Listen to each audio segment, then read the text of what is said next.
கலங்கிடும் மகனே வருவாயா, இயேசு அழைக்கின்றார். கண்ணீர் துடைப்பார், மார்போடு சேர்ப்பார், மாறாது அன்பு நம் இயேசு. கண்ணீர் துடைப்பார், மார்போடு சேர்ப்பார், மாறாது அன்பு நம் இயேசு. இயேசு கிறிஸ்துக்குள் பிரியமானவர்களே, அருமை ஆண்டவர் இயேசு கிறிஸ்துவின் பரிசுத்தமுள்ள திருப்பெயரிலே நல்வாழ்த்துக்கள். இந்த விடுதலை நேர நிகழ்ச்சி வழியாக நம்மை சந்திக்க செய்த ஆண்டவருக்கு துதியும் தோத்திரமும் உண்டாயிருக்கட்டும். அன்பானவர்களே, ஆண்டவர் தானே இந்த மாதா தொலைக்காட்சியை அமைத்து நமக்கு தந்திருக்கிறார். அடியானையும் இந்த தொலைக்காட்சியிலே செய்திகளை கொடுக்க அவர் திட்டத்தோடு நடப்பித்து வருகிறார். அவருடைய திட்டங்களும் செயல்பாடுகளும் சிந்திப்போம் என்றால் மிக வியப்புக்குரியதாக இருக்கும். இந்த நாளிலும் அவருடைய வார்த்தைகளை கேட்க நம்மை ஒப்பு கொடுத்து கடந்து வரலாம். அவருடைய வார்த்தைகள் நமக்கு விடுதலையும் மீட்பும் ஆசீர்வாதமாய் கடந்து வரட்டும். அன்பின் ஆண்டவரை, இந்த மாலை வேளைகளை முற்றிலுமாய் தாழ்த்தி முழு சமூகத்தில் ஒப்பு கொடுக்கிறோம். எங்களோடு கூட பேச வேண்டும் என்று விரும்பிய இந்த அமைப்புகளை உருவாக்கி உம்முடைய விருப்பத்திற்கேற்ப நாங்கள் உம்முடைய பாதப்படியில் அமர்ந்து உம்முடைய வார்த்தைகளை கேட்க ஆவலாய் கடந்து வருகிறோம். ஆண்டவரே பேசும், உம்முடைய பிள்ளைகள் கேட்கிறோம். ஆமேன், ஆமேன். பிரியமானவர்களே, இந்த தொலைக்காட்சி வழியாக இறைவசன வார்த்தைகளை அநேகர் கேட்டு வருவதை குறித்து நான் ஆண்டவருக்கு உள்ளத்தின் ஆழத்தில் நன்றி செலுத்துகிறேன். அந்த சகோதர சகோதரி என்னோடு கூட தொடர்பு கொண்டு சில கருத்துக்களை பகிர்ந்து கொள்வார்கள். எனக்கு வியப்பாக இருக்கும். கடந்த சில நாட்களுக்கு முன்பாக ஆண்டுடைய திருப்பெயரை குறித்து சொன்னேன். இயேசு பிறப்பதற்கு முன்பாக அந்த காலகட்டத்தில் சொன்னேன். ஏசியா புத்தகத்திலே 9ஆம் அதிகாரத்திலே ஆண்டவருடைய திருப்பெயர் எப்படிலாம் சொல்லப்பட்டிருக்கிறது ஆண்டு சுத்தமாக நான் சொன்னேன். அது ஒரு சகோதரர் மட்டுமல்ல, அது ஒரு ஜெப குழுவாக இருக்காங்க. அவ்வளோ அவர்கள் தொடர்பு கொண்டு, பிரதர் அந்த ஒரு செய்தியை கொடுத்த நல்லதாக இருக்குன்னு சொன்னாங்க. என்ன இது இப்படி ஒரு கருத்து வருது என்று ஆண்டவருக்கு நன்றி செலுத்தி அந்த செய்தியை கொடுக்கும்படியாக தூயாவில் உணர்த்தப்பட்டு என் செய்தி தருகிறேன். வல்லமையான ஆண்டுடைய திருப்பெயர்கள் அது ஏசியாவில் சொல்லப்பட்டிருக்கிறது அல்லவா? அந்த பெயர்களை பார்க்கணும். வல்லமையான அவருடைய திருப்பெயர் ஏசியாவிலே 9ஆம் அதிகாரத்திலே 6 சொல்லப்பட்டிருக்கும். கவனி விதத்துக்கு தான் வல்லமையான ஆண்டுடைய பெயர்கள், ஆசீர்வாதமான பெயர்கள், மகிமைக்குரிய பெயர்கள். என் அன்பானவர்களே, அந்த ஏசியா இறைவாக்கினர் இயேசு பிறப்பதற்கு முன்பாகவே அந்த வார்த்தையை அறிவிக்கிறார், பெயரை அறிவிக்கிறார். எப்போ இந்த ஏசியா இறைவாக்கினர், இந்த பைபிளை ஏசியாவில் நீங்கள் படித்து பார்ப்பீங்கன்னாக்க, அந்த முன்னூறு படித்து பார்ப்பீங்கன்னாக்க, அதாவது இயேசு பிறப்பதற்கு முன்பாக 800 ஆண்டுகளுக்கு முன்பாகவே எழுதப்பட்டிருக்கு. 800 ஆண்டுகளுக்கு முன்பாக எழுதப்பட்டிருக்காங்க. அதெல்லாம் 990 ஆண்டுகளுக்கு முன்பாக எழுதி. அப்போ அந்த நாளிலே கடவுளுடைய தூய ஆவியானவர் அவருக்கு உணர்ந்து சொல்லப்பட்ட வார்த்தை, அந்த பெயர்கள் பார்க்கணும் என்று அப்போவே இறைவாக்கினர் அவருடைய பெயரை சொல்ல அனுப்பிட்டு.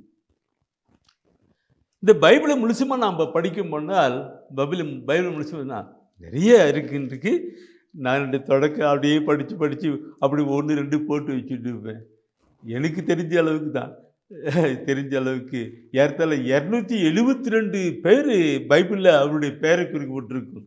72 பேரை அவர் பெயரை குறிப்பிட்டிருக்கும்.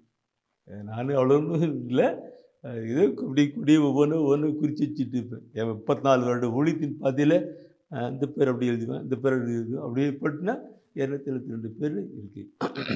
இன்னும் அதிகமாக இருக்கும், தெரியல. ஆனால் எனக்கு தெரிஞ்ச அளவுக்கு 272 பேர் எடுத்துக்கேன். அந்த 72 பேர்களை பார்க்கிற பொழுது என் அன்பானவர்களே, ஒவ்வொரு நிலையும் பார்க்குறான். தொடக்க நிலை பார்க்குற பொழுது நாம் பார்க்கிற பொழுது ஆகா தன்னுடைய நிலையை சொல்றார்.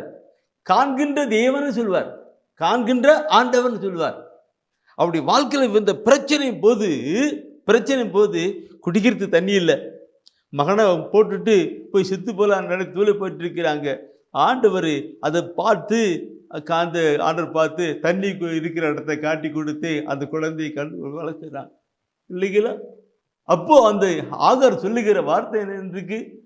காண்கின்ற தேவன் என்னை என் பிள்ளையை கண்டு இரக்கம் வைத்து செயல்படுத்தின காண்கின்ற ஆண்டவன் சொல்வார். என்ன அர்த்தம் இந்த ஒரு வார்த்தையும் பட்டுக்கும். நீ அப்படியே நீ படிப்ப நிறைய இடத்துல காரண பெயர் இருக்கும். தாவீதை பார்க்கிறோம். தாவீது ராஜாவுன்னு சொல்லி பார்க்கிற பொழுது அவரு மனம் ஒத்து விட்டு இருக்கும். அவரு ஃபீல் பண்ணி ஜெபம் பண்றார். அவர் நிறைய பேர் வச்சிருக்கிறாரு. அதுல அவர் சொல்லுவாரு, ஜெபத்தை கேட்கிற ஆண்டவரே சொல்லுவார், ஜெபத்தை கேட்கின்ற ஆண்டவரே சொல்லுவார். ஜெபம் இருக்கும். அதே மாதிரி நீ இதில் பார்க்க நிறைய அப்படியே படிச்சு எனக்கு சில வார்த்தைகள் எனக்கு டச்சு வச்சான் இருக்கும். அதில் பார்க்கும் பொழுது மிக சொல்வார் என்று தடைகளை நீக்கி போடுகிறோம். இப்படி ஒவ்வொருவரும் ஒவ்வொரு பேரை சொல்லிட்டு பாருங்க. நிறைய இடத்துல இருக்கும். அது விடுக்க,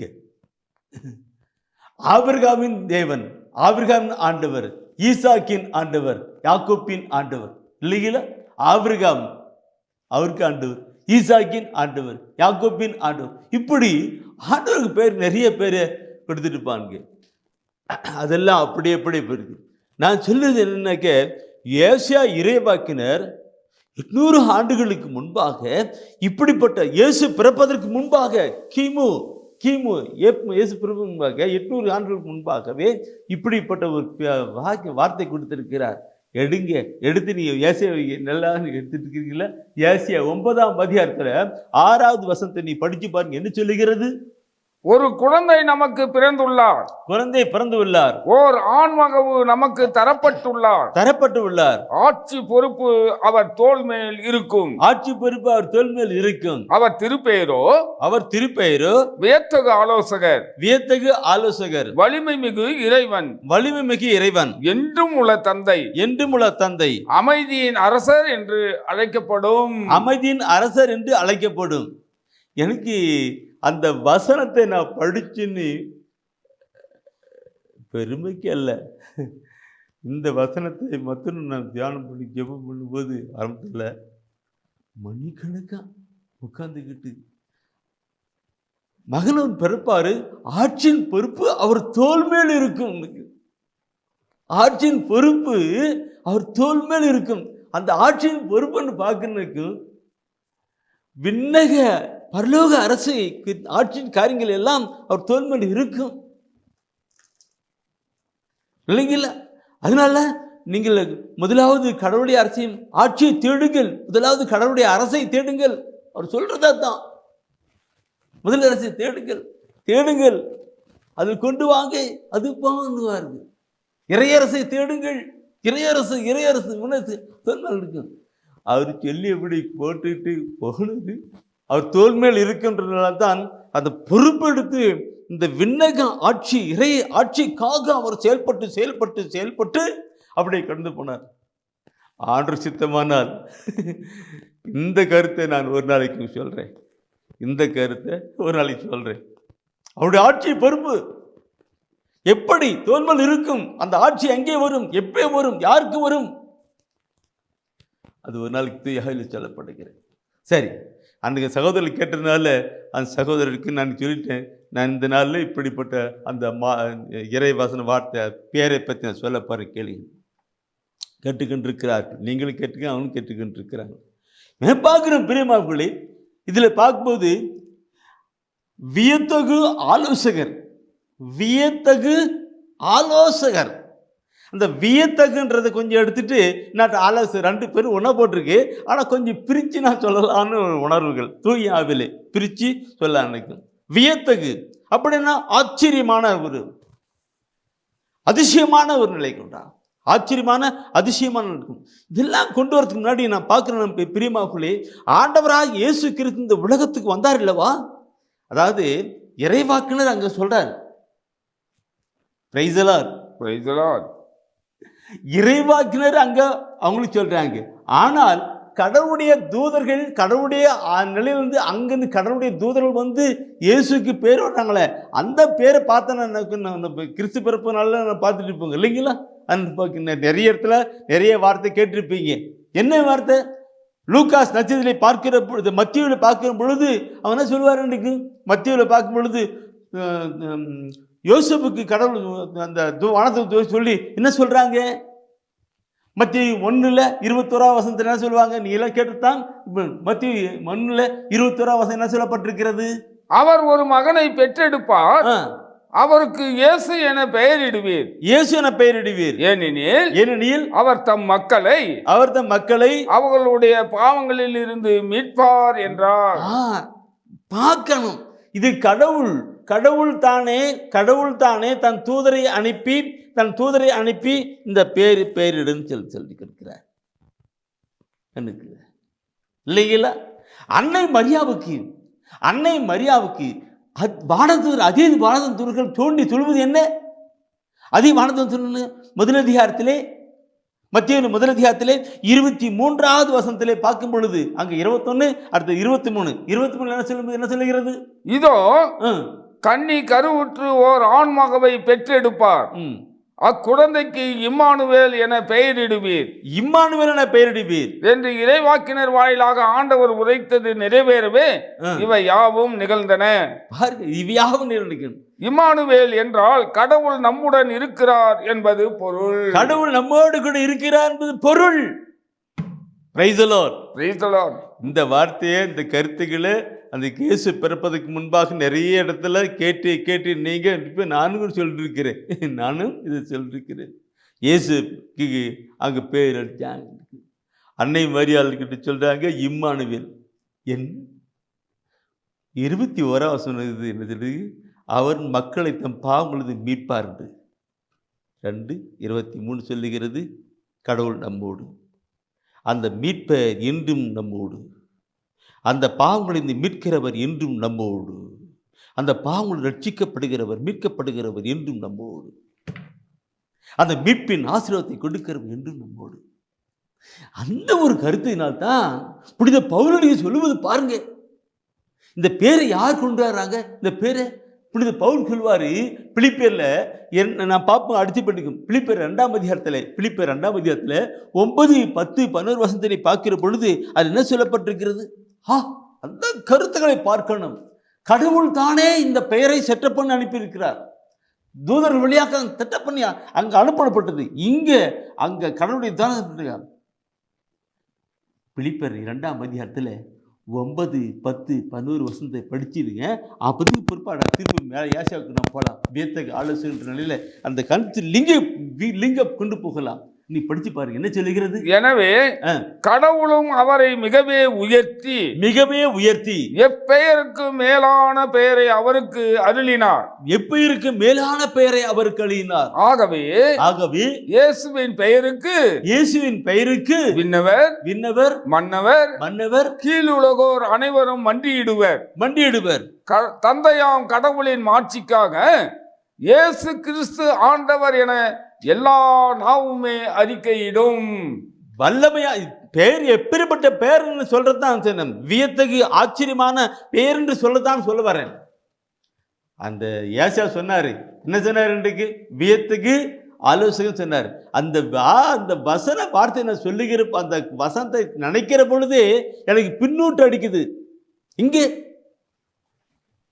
யோசேப்பு சொல்லப்பட்ட வார்த்தை, அன்னை மரியாளுக்கு சொல்லப்பட்ட வார்த்தை, புனித பவுலுக்கு அந்த வழியாக சொல்லப்பட்ட வார்த்தைன்னு சொல்லப்படும்போது எப்படி இருக்கு பாருங்க.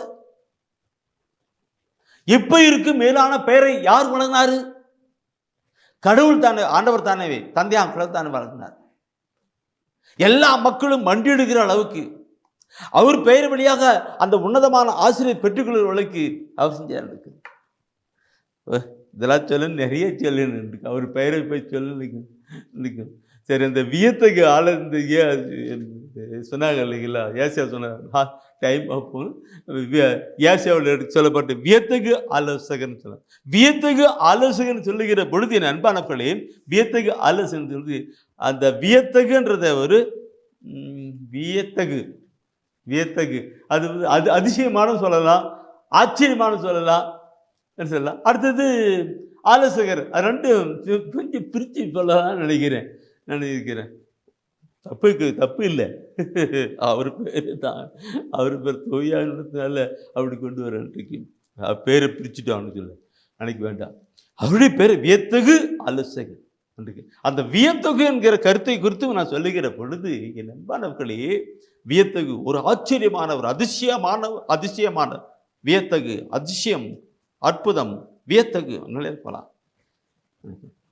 அது ஹோலி ஸ்பிரிட் யோபுல 5ஆம் அதிகாரத்தில் 9வது வசனம். யோபுல கரெக்ட் 5-9வது வசனம் நீங்க படிச்சு பாருங்க. அதுல அவர் சொல்லப்பட்டிருக்கும், ஆராய முடியா பெரியனவற்றையும் எண்ணிலடங்கா வியக்கத்தக்கனவற்றையும் செய்பவர் அவரே. என்ன பார்த்து என்ன யோபுல சொல்லப்பட்டிருக்கும்? ஆராய முடியாத பெரியவற்றையும் பெரியவற்றையும் எண்ணில் அடங்காத வியக்கத்தக்க செயல்களையும் செய்பவர் அவரே. உள்ளம் பூரிக்கிறதையா. அதை நினைச்சு நான் பார்த்தனாக்கே உண்மையிலேயாகவே முன்ன படிச்சுமல்ல அந்த வார்த்தைகளோடு கூட இணைச்சி நினைச்சு பாருங்க. அவரு ஆராய முடியாத பெரியவற்றையும் அப்படின்னு சொல்லியிருக்க. அவரு இயேசு பிறந்தது எப்படி இல்லைங்களா? அதுவும் உண்மையாகவே அந்த பிறப்பு கண்ணி கருவுட்டு பிறக்கிறது என்ன வியத்த காரியம் இல்லைங்களா? கன்னியானவள் கருவுட்டு பிறகுதுன்னா வியத்த காரியம் இல்லையா? பரிசுத்த ஆவினாலே கருவுட்டு கொண்டு வர்றது வியத்த காரியம் இல்லையா? என்ன அவருடைய பேரை பார்க்கும்போது அந்த வியத்தகு தான். அங்க என் திருமணம் ஆகாதுக்கு முன்னாடி கருவுட்டு இப்படி வருதுன்னா அந்த இயேசு என்கிற நிலை கொண்டு வரல. எந்த நிலை? அதை பத்தி நான் சொல்ல. என் அன்பானவர்களே, அவர் வியத்தகு நிலையிலே ஆச்சரியமான அதிசயமான நிலையிலே கொண்டு வருகிறார் என்று பார்த்தனால் திருப்பாடலே 77ஆம் அதிகாரத்திலே 14வது வசனத்தை நீ பார்ப்பீர்கள் என்றால் அங்கே ஒரு கருத்து கூட சொல்லப்பட்டு நானும் நினைக்கிறேன். பைபிள் ஏசாயா திருப்பாடல் 77-14வது வசனம் நினைக்கிறேன். அதுல சொல்லப்படுவது என்ன? அரியணை செய்யும் இறைவன் நீர் ஒருவரே, மக்கள் இனங்களிடையே உமது ஆற்றலை விளங்க செய்தவரும் நீரே. அந்த 77ல நீ பாப்பேன்னு எனக்கு இந்த 77ஆவதுல மீண்டும் ஒரு வார்த்தை படிச்சு பார்க்கணும். அந்த வார்த்தை எனக்கு உள்ளத்தில் டச் பண்ணி தொட்ட வார்த்தை. அது வார்த்தை அரியணை செய்யும் இறைவன் நீர் ஒருவரே, மக்கள் இனங்களிடையே உமது ஆற்றலை விளங்க செய்தவரும் நீரே. உமது ஆற்றலை விளங்க செய்பவரும் நீரே. உமது ஆற்றலை விளங்க செய்கிறவரும் நீரே. மீட்பர். இந்த வசனத்தை நான் அப்படியே ஆரம்ப காலத்துல படிச்சு கொண்டு வரும் பொழுது எங்கேயோ பாவ வாழ்க்கையில் வாழ்ந்துகிட்டு இருந்தேன் நான். எங்கேயோ நல்ல உலகப்போக்கில பாவ வாழ்க்கை வாழ்ந்துகிட்டு உலகப்போக்கில வாழ்ந்தேன் நான். ஆண்டவர் தானே என்னை இப்படி அழைச்சி இன்னைக்கு உங்களுக்கு முன்னாடி அவரை பத்தி சொல்லுகிற ஒரு வாய்ப்பை கொடுத்திருக்கிறார். அது என்னோடு அது எனக்கு மாத்திரமல்ல, என்னோடு கூட இருக்கிறார் நம்பர். அந்த நம்பரை பார்க்கிற பொழுது அவருடைய ஆரம்ப காலகட்டத்தில் அவரும் வித்தியாசமாக தான் இருந்தார். அவருடைய என்னை விட மோசமா வாழ்ந்துட்டு இருந்தார். ஆனாலும் கடவுள் பாருங்க, அவர் எப்படி அழைச்சி எப்படி செயல்படுத்தி கொண்டு வர்றாரு இல்லைங்களா? அந்த வசனத்தை பாருங்க. இன்றைக்கு அரியணை செய்யும் இறைவன் ஒருவர் இந்த வாழ்க்கையில வாழ்ந்திருக்கிற ஒருவனை எப்படி மாற்றி கொண்டு வந்திருக்கிறார்னால் என்ன எப்படி வியத்தகு என்று சொல்லும்போது நான் சொல்ல வேண்டியிருக்கும். நீ ஒருவரே மக்கள் இனங்களிடையே உமது ஆற்றலை விளங்க செய்தீர். இன்னைக்கு நான் என்னையோ என் சகோதரரை பார்க்கும்பொழுது என்னை பற்றி கொஞ்சம் நிறைய சொல்லுவாங்க. என் சகோதரரை பற்றி பார்க்கும் பொழுது நிறைய சொல்லுவாங்க. எப்படி இருந்தாலும் மாட்டிட்டான் பாருங்க, எப்படி மாட்டார் பாருங்க. பிரியமானவர்களே, ஆண்டவர் வியத்தகு காரியங்களை அப்படியா செய்கிறவர் ஆகியிருக்கிறார். மனமாற்றத்தின் காரியங்கள், இந்த காரியங்களை தான் பார்க்கிறோம். இதை இறைவாக்கினர் ஏசாயா இறைவாக்கினர் சொல்லுகிறார். என்ன? வியத்தகு ஆலோசகன் சொல்லி அவர் பேர் அப்ப கொடுக்கிறார். அந்த பேருக்கு தகுந்தபடி இந்த காலகட்டத்திலே அவர் செய்து கொண்டிருப்பார். அனைத்து நான் பார்த்து ஆண்டவரை நான் மகிப்படுத்துகிறேன். என்ன நான் சொல்ற மட்டும் இல்லை, இன்னைக்கு நிறைய பேர் நான் எங்களை பற்றி சொல்றதில்ல, உங்களுக்குள்ள அப்படி இல்லைங்களா? இங்கேயும் எப்படி வாழ்ந்து கொண்டிருந்தீங்க. ஆனால் ஆண்டவர் தானே உங்களை மாற்றிருக்கிறார், உங்களுடைய பிள்ளைகளை மாற்றிருக்கிறார், உங்களுடைய குடும்பத்தை மாற்றிருக்கிறார், ஒவ்வொரு இதை மாற்றிருக்கிறார். அது ஒரு கருமையான மாற்றம், சேஞ்ச் ஆஃப் லைஃப் இல்லைங்களா? வியத்தகு. ஒரு காலத்தை இப்படி இருந்தான், ஒரு காலத்து இப்படி ஆயிட்டான், ஒரு காலம் இப்படி இருந்தான் என்று. Praise God. இதே நீ பார்க்கும் பொழுது அந்த திருப்பாடல் 77 படிச்சுக்கிட்டானே, அந்த அடுத்தது 105 எடுங்க. அதுல 105வது வசனம் ஒரு வசனத்தில் நீ திருப்பாடல 105ல் அதுல நீ பார்ப்பினாக்க 1-2 வசனம் 1-2 வசனத்தை நீ படிக்கணும். அது 1 படிச்சுட்டு 2 படிச்சுட்டு 1 படிக்கலாம், பாட அடிமையா இருக்கும். அவருக்கு பாடல் பாடுங்கள், அவரை புகழ்ந்தேத்துங்கள், அவர் தம் வியத்தகு செயல்கள் அனைத்தையும் எடுத்துரையுங்கள். பாருங்கள், ஆண்டவருக்கு புகழ் பாடுங்கள், அவரை புகழ்ந்தேத்துங்கள், அவருக்கு வியத்தகு. என்னையெல்லாம் மாத்திட்ட, என் சகோதரன் மாத்தி, நம்மளெல்லாம் மாத்தி எங்கேயோ வாழ்ந்துகிட்டு இருந்து எப்படியோ வாழ்ந்துகிட்டு இருந்து நம்மளை மாத்தி கொண்டு வந்திருக்கிறாருன்னா அவரு பார்க்கணும் இல்லவா? இல்லைங்களா? புகழ்ந்து பாடுங்கள். அதுக்கு மேல 2ஆம் வசனம் படிச்சிருக்கீங்களா? அடுத்து 1வது வசனத்தை படிச்சு பாருங்க, என்ன சொல்றீங்க? ஆண்டவருக்கு நன்றி செலுத்துங்கள், அவர் தம் பெயரை சொல்லி வழிபடுங்கள், அவர் தம் செயல்களை மக்களினங்கள் அறிய செய்யுங்கள். நான் இன்னைக்கு நான் சொல்றேன்னாக்க எனக்கு பெருமைக்கோ என்ற நம்பிக்கை அல்ல, மாறாக மக்கள் அறிஞ்சு கடனும். எங்க ஊர்ல இருக்கிற மக்கள் எல்லாம் அறிந்திருக்கிறாங்க, எங்களுடைய பகுதியில் இருக்கிற மக்கள் அறிந்திருக்கிறாங்க, சகோதரருடைய ஊர்ல இருக்கிற மக்கள், அவங்க குடும்பம், அவங்களுடைய ஊரார் விட்டா குணம் எல்லாரும் மக்கள் அறிந்திருக்கிறாங்க. ஏன் உங்களுக்கு கூட அப்படி இருக்காங்கல்லவா? இந்த செய்தியை கொடுக்கும்படி செய்தான சகோதரரே, நினைச்சு பாருங்க. வியத்தகு ஆச்சரியமான அதிசயமான காரியங்களை செய்கிறவர் அவர் என்று சொல்லப்பட்டிருக்கிறது. அதிகமான காரியங்களை செய்கிறவர்களுக்கும் மக்களுக்கு அறிவிக்கணும். இந்த காலம் அப்படித்தான். நம்முடைய நடைமுறை வாழ்க்கையிலே மாற்றி கொண்டு வருத்தான் வேத்தர் காரியங்களை செய்தா இருக்கின்றன. இந்த செய்தியெல்லாம் பார்க்கிற பொழுது பிரியமானவர்களே, இதெல்லாம் நினைச்சு பார்க்கிற பொழுது எப்படி இருக்கு? ஆண்டவருக்கு சாட்சியா வாழும் சொல்றாங்க. அவருடைய திருப்பெயரிலே நாம் சாட்சிய காரியங்களை கடந்து வரணும். நம் மாத்துகிறவர வரம். ஏசாயா இறைவாக்கினர் அன்றைக்கு சொன்னாரே, அந்த நிலை இருக்கு. ஏசாயா இறைவாக்கினர் வழியாக சொல்லப்பட்ட வார்த்தையை நாம் சிந்தித்து பார்க்கிற பொழுது அது நமக்கு உள்ளத்தை பூரித்து கடந்து போகிறதா இருக்கிறது. நேற்று தினத்தில் நாம் பார்த்தோம் இல்லைங்களா? ஏசாயாவில் 9ஆம் அதிகாரத்தில் 6ஆம் வசனம் அப்படி பார்க்கிற பொழுது வியத்தகு ஆலோசகர், வியத்தகு ஆலோசகர். அந்த வியத்தகுன்றதை சொல்லி அந்த கொஞ்சம் பிரித்து கொண்டு வரணுக்க, அது சொன்னா சொல்லிக்கிட்டே இருக்கும் போல தெரியுது. சொன்னா சொல்லிக்கிட்டே இருக்கும். நேற்று பார்த்தோம் இல்லைங்களுக்கு வியத்தகு ஆச்சரியம். நாங்களும் வாழ்க்கை நம்முடைய வாழ்க்கை வியத்தகு நிலையில் தான் போயிட்டு செயல்பட்டு கொண்டு இருக்கிறது. அது அறிவிங்கன்னு சொல்றதுனால்தான் அந்த திருப்பாடல் சொன்னார் இல்லைங்களா? 105ல் முதல் அறிவிங்கள், மற்றவர்கள் சொல்லுங்க, என்னுடைய வாழ்க்கையின் சாட்சியத்தை சொல்றேன், என் சகோதர வாழ்க்கையின் சாட்சியத்தை அவர் சொல்றார், உங்களுடைய வாழ்க்கையின் சாட்சியத்தை சொல்லுங்க இல்லைங்களா? அப்போ அவருடைய பெயர் மகிமை அடையும். வியத்தகு அதுதான் நான் பாடுவேன். அதிசயங்கள் செய்கிறவர், அற்புதம் செய்கிறவர், வாழ்க்கை மாற்றினவர். நான் இதில் பாடுனா நிறைய பாட்டெல்லாம் பாட்டு கேட்கலாம். சரி, அப்படி இப்போ பார்த்துனாக்க நீங்கள் அந்த 105ல் அந்த 2 வருஷம் படிச்சு 1 படிச்சு முடிச்சிங்கல்ல, அது கீழே தயவுசெய்து இன்னைக்கு பார்த்துனாக்க நான் நிறைய சொன்னேன். ஹோலி ஸ்பிரிட், த ஹோலி ஸ்பிரிட். ஏசியா புத்தகம் எடுங்க, ஏசியாவில் ஒரு வார்த்தை சொல்லப்பட்டிருக்கும்.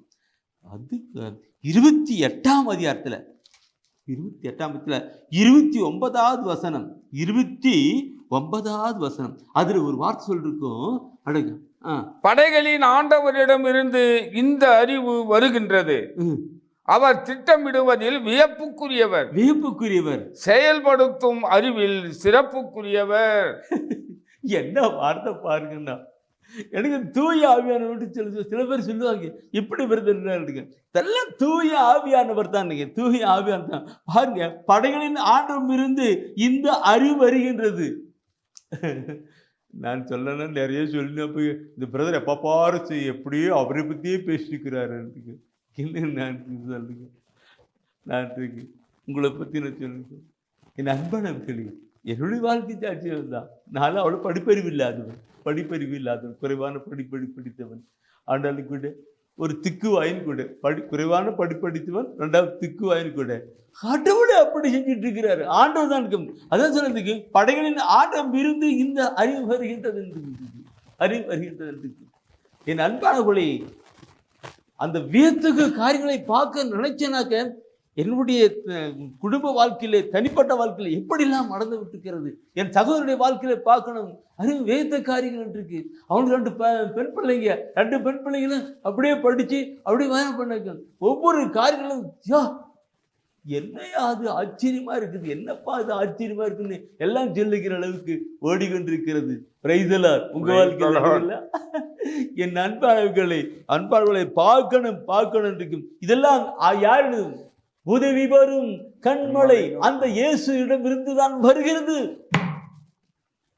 அவரிடம் வருகிறது. அந்த வாசனை பாட்டுக்கும் இது திட்டம் விடுவதில் வியப்புக்குரியவர். ஏசால் சொல்வாரு, உங்கள் எண்ணங்களுடைய எண்ணங்கள் அல்ல, உங்களுடைய திட்டங்கள் அல்ல, வானத்துக்கும் பூமிக்கும் எவ்வளவு உயர்ந்திருக்கிறதோ அப்படியே திட்டங்களும் செயல்பாடுகளும் இருக்குன்னு சொல்வாரு. அப்படின்னா அந்த திட்டமிடுகிற செயல்படுத்துகிற ஆண்டவர் நம்மிலே வருகிற பொழுது தான் இப்படி இருக்கும் இல்லைங்களா? ஆச்சரியமான காரியமா இருக்கும். செயல்படுத்தும் அறிவுக்கு சிந்தனைக்கு அப்பாற்பட்டதாக இருக்கும். அந்த வசனம் 28ஆம் இருக்கின்றது. நான் சொல்லுகிற பொழுது நிறைய சொல்லணும் போல இருக்கு. இந்த அறிவு அவரிடமிருந்தே வருகிறதுன்னு. யாரிடது? அவரிடம். அவரிடம் ஆண்டிடமிருந்து இந்த அறிவு வருகின்றது. இந்த ஆண்டு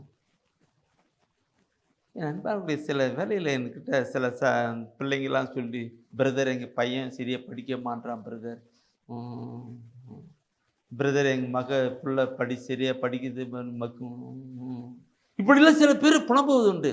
நான் அவர்களுக்கு சொல்லுவேன்ட்டுக்கு, இன்னைக்கு ஒன்றும் பயப்பட வேண்டாம். உங்கள் மக மேலே படிப்பு இல்லாண்ட அவங்க மேலே தலை மேலே கை வச்சு அவங்களுக்கு ஃபஸ்ட்டு நீங்கள் என்ன பண்ணுவீங்க? ஏசியா 11ஆம் அதிகாரம் 2வது வசனம் படிங்க. ஏசியா 11:2 வசனம் நீ படிங்க. படிச்சுட்டு அந்த மனுஷன் வச்சுக்கிட்டு அந்த மனுஷன் அந்த வசனுக்கு, ஆண்டவரே இந்த வார்த்தையும் படி, இந்த வாசனம் படி, என் மகனுக்கு நடக்கட்டும்னு சொல்லி சிலுவை போடுங்க. நெத்தியில் சிலுவை போடுங்க, மகனுக்கு சிலுவை போடுங்க. அப்போ அந்த வார்த்தை, அந்த வசன வார்த்தை அந்த மகனுக்கு உண்டாகும், அது அற்புதமாக நடக்கும்னு சொல்லி சொல்லுவோம். இன்னைக்கு இது கேட்டுக்கொண்டிருக்கிற உங்களுக்கு நிறைய பேர் நான் சொல்லியிருப்பேன் இல்லைங்களா? சொல்லியிருக்கிறோம். இந்த செய்தியை கூட நான் சிட்டியில் கூட சொல்லியிருக்கலாம். எனக்கு நினைவு இருக்கிறது. நான் இருக்கேன் என்ன தேர்வு எழுதுகிற பிள்ளைகளுக்கான ஒரு செய்தி கொடுக்கும்போது கூட சொல்லியிருக்கிறேன். பார்க்கணும். அந்த வசன வார்த்தையின்படி அந்த ஆவி அவரிடமிருந்து வருகின்ற காரியங்கள் வருகின்றது. ஏசியா 11:2 படிச்சு பாருங்க என்ன சொல்லுகிறது. ஏசியா 11 2வது வசனத்தை படிச்சு பார்த்தானாக்க 11:2 அந்த வசனம் என்ன சொல்லுகிறது? ஆண்டவரின் ஆவி அவர் மேல் தங்கி இருக்கும். ஆண்டவருடைய ஆவி அவர் மேல் தங்கி இருக்கும். ஞானம், மெய்யுணர்வு, அறிவுரைத்திறன், ஆற்றல், நுண்மதி, ஆண்டவரை பற்றிய அச்ச உணர்வு, இவற்றை அந்த ஆவி அவருக்கு அருளும். இந்த அவர்களுக்கு அருளும் இருக்கும். முன்ன பார்த்த 28 வருது, படையிடம் ஆண்டமிருந்தே எல்லாம் வருகிறது இல்லைங்களா? படையிடம் ஆண்டமிருந்து வருகிறது. இப்போ இந்த ஞானம், அறிவு, ஆற்றல், நுண்மதி, விவேகம், கடவுளுக்கு பயப்படுகிற பயம் அனைத்தையும் யார் இது? அவரிடம், அவருடைய ஆவிலே வருகிறதா? அப்போ அந்த ஆவி அவரோடு வரும் பொழுது அவர் வித்தியாசமான நிலையா இருக்கும் இல்லையா? பார்க்கணும். அந்த ஆவி அவருக்கு பொழுது அவருடைய வாழ்க்கை. எனவே வியத்துக்கு ஒன்றும் படிப்பீடு இல்லாத பையன், அந்த சிறிய மக்கா இருந்த பையன், அவன் பார்த்தானாக்க நல்ல மார்க் வாங்கிட்டு பாஸ் ஆகிட்டான். அதிசயங்கள். ஒன்றும் படிப்பறிவு இல்லாத மக்கள் இருந்தது பிள்ளை. இந்த ஆவினால அவ படிச்சு மார்க் வாங்கிட்டாங்க. இன்னைக்கு அப்படி இன்னைக்கு இந்த அரையாண்டு முடிஞ்சது, அடுத்தது முழாண்டுக்கு போற பாருங்க, நிறைய பிள்ளைங்க இருக்காங்க. நீங்க அப்படி செய்யுங்க சகோதரமே, உங்களுடைய பிள்ளைகளுக்கு செய்யுங்க, உங்களுடைய பிள்ளைகளை சொல்ல கொடுங்க. கண்ணை பைபிளை எடுத்து ஏசியா 11:2 படிச்சு எவ்வொன்னு அந்த ஆவி வந்துச்சுனாக்க, அந்த ஆணுடைய ஆவி வந்துச்சுனாக்க உங்களுக்கு நல்ல ஞானம், அறிவு, ஆற்றல் இதெல்லாம் உனக்கு தருவாங்க. எந்த கேள்விக்கு என்ன பதில் எப்படி எல்லாம் எழுதணுக்கு அவர் சொல்லிக் கொடுப்பாரு, அவர் செய்வார். நீ அற்புதம் பாடுறதுக்கு சொல்லிக் கொடுக்கிறதுக்கு அற்புதமான பாடல்களை பார்க்கணும் இன்றைக்கு அந்த ஆவி அவருக்குள்ளே யாரும் இருக்கு. நான் இந்த தேர்வு எழுதுகிற பிள்ளைகளுக்கான கிளாஸ், இந்த ஜபொலி பாடம் நடத்திட்டு பொழுது சொல்லுவதுக்கு, பிள்ளைகளை நீ போறீங்க, ஒன்றும் பயப்படாதீங்க, என்றும் எப்பொழுதும் உங்களோடு கூட இருக்கிற ஆவியான உங்களோடு, என்றும் எப்பொழுதும் உங்களோடு கூட ஒரு துணையாளர் இருப்பார். அவர் உங்களுக்கு எல்லாவற்றையும் சொல்லிக் கொடுப்பார், கற்றுக் கொடுப்பார். இயேசுவே ஆண்டவரே சொல்லி கேளுங்க. அப்போ இங்கே இருக்கிற நீ போய் தேர்வு எழுதுற, பரிச்சை எழுதுற, ஒரு கேள்விக்கு பதில் தெரியல, ஒரு கேள்வி உடனே அங்கே ஒருத்தர் இருக்கிறார். யாருக்கு இருக்கிறார்? அவர்கிட்ட ஆண்டவரே சொல்லி கேளுங்க. உடனே அவர் என்ன சொல்லுவாங்க?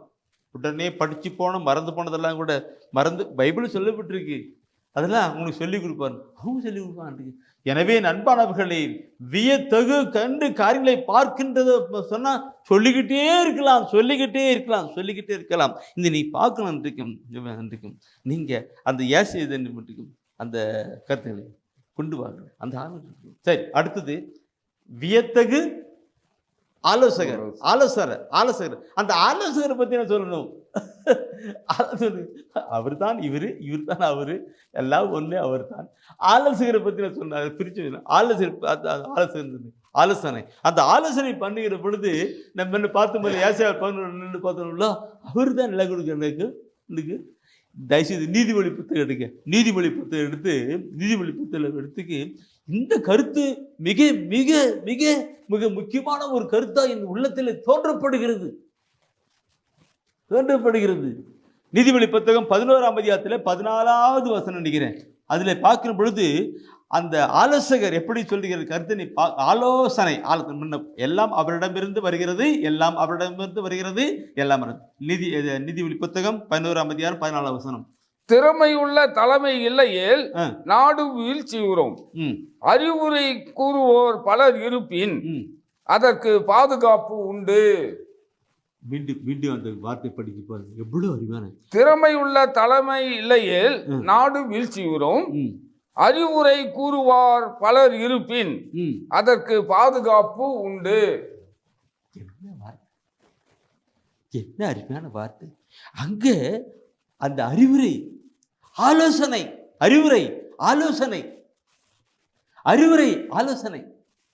யார் கொடுக்கிறாங்க?